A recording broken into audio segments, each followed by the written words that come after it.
오늘의 말씀지기 안연옥 간사입니다. 여러분, 어렸을 때 부모님께 이런 질문 받아본 적 있으시죠? 엄마가 좋아? 아빠가 더 좋아?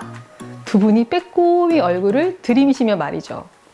이렇게 대답하기도 저렇게 대답하기도 어려운 상황. 여러분은 뭐라고 대답하셨나요?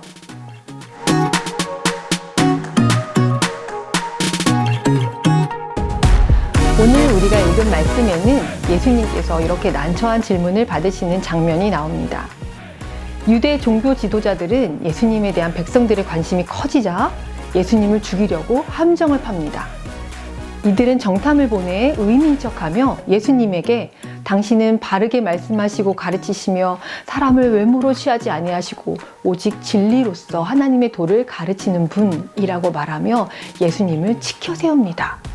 그리고 나서 가이사에게 세금을 바치는 것이 옳은지 아닌지 질문을 하는데요.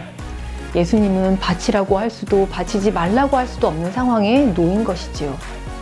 그때 예수님은 그들이 생각지도 못했던 대답, 가이사의 것은 가이사에게, 하나님의 것은 하나님께 바치라고 말씀하셨습니다. 이 말씀은 누가복음뿐만 아니라 마태복음, 마가복음에도 나오고 있는데요. 오늘 본문인 누가복음에서는 정탐, 마태, 마가복음에서는 바리새인과 헤롯 땅 중에 사람을 보냈다고 나옵니다. 바리새인과 헤롯 땅은 어떤 사람들입니까? 바리새인은 유대교를 철저히 신봉하는 민족주의자, 즉 자기 민족을 위하는 사람들이었고, 헤롯 땅은 로마에 의해서 유대의 왕이 된 헤롯에게 붙어서 충성하는, 유대인들이 보기에는 나라와 민족을 배신한 사람들이었습니다. 그런데 이들은 예수님을 죽이고자 하는 일에 손을 잡고 하나가 되었습니다. 하지만 예수님은 그들의 의도를 아셨습니다.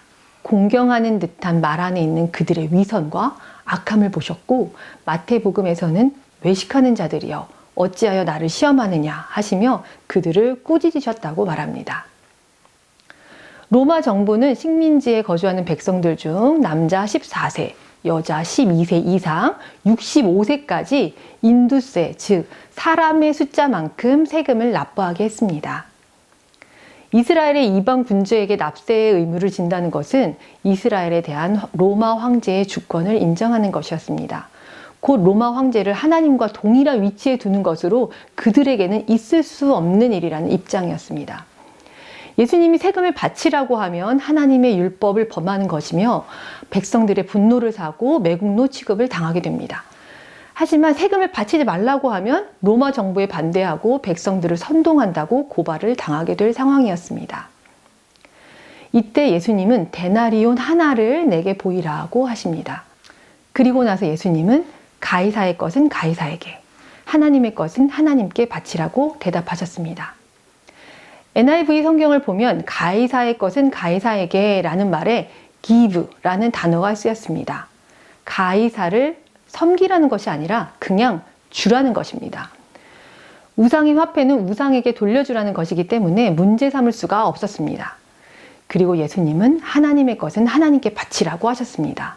누구도 반박할 수 없는 하나님의 지혜로만 가능한 답변이었습니다. 하나님의 것은 무엇일까요? 좁게는 11조나 성전세를 의미할 수 있었지만 넓게는 인생의 모든 주권을 말씀하는 것일 수 있습니다. 모든 사람은 하나님의 형상으로 창조되었고 우리는 하나님의 것입니다. 하나님의 소유인 우리를 하나님께 돌려드려야 합니다. 여러분은 하나님께 자신을 온전히 드리고 있습니까? 세상의 그 어떤 지혜보다도 뛰어나고 높고 크신 하나님의 지혜를 경험하고 있습니까? 삶에 어떤 문제가 있다 하더라도 주님의 지혜로 뛰어넘으며 자신을 주님께 온전히 드리는 여러분 되시길 소망합니다.